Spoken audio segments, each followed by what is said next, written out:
સુરતના ટેક્સટાઇલ અને હીરા ઉદ્યોગ માટે ચિંતાજનક સંકેત સામે આવી રહ્યા છે। ઈરાન ઇઝરાયલ વચ્ચે વધતા તણાવની હવે અસર સુરતના વેપાર પર પણ જોવા મળી શકે છે। ચેમ્બર ઓફ કોમર્સના પ્રમુખ નિખિલ મદ્રાસીએ મોટી ચેતવણી આપી છે।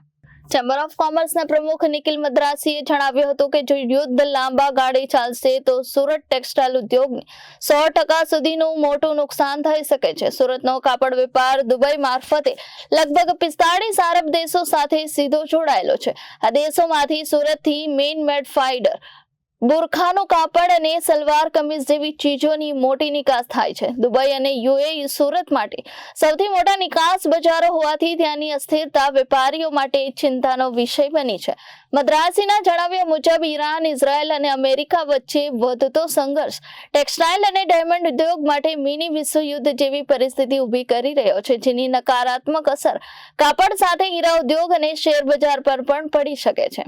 જો કે ભારતની ચાણક્ય નીતિ આ ઉદ્યોગોને મોટા નુકસાનથી બચાવવામાં મદદરૂપ બની શકે તેવી આશા વ્યક્ત કરવામાં આવી છે। જો યુદ્ધ ટૂંક સમયમાં સમાપ્ત થશે તો બજાર ફરી સામાન્ય થવાની શક્યતા પણ વ્યક્ત થઈ રહી છે।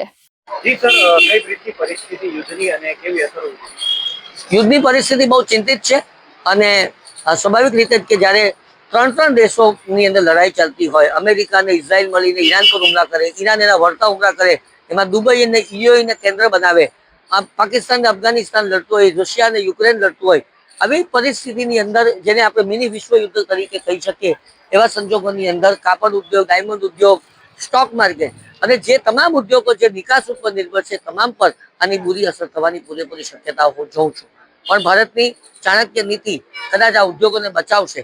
યુદ્ધ કેટલા દિવસ ચાલે છે, કેટલા મહિના ચાલે છે તેના પર પણ બહુ મોટી ગણતરીઓ મંડાઈ શકાશે। યુદ્ધ ટૂંક સમયમાં ઉકેલાઈ જશે તો ફરી પરિસ્થિતિ થાળે પડશે, પણ જો લંબાયું તો શું? આ એક મસ્ત મોટા પ્રશ્નનો મારી પાસે કોઈ જવાબ નથી। Reporter Arvind Rathod, Janadesh news, Surat.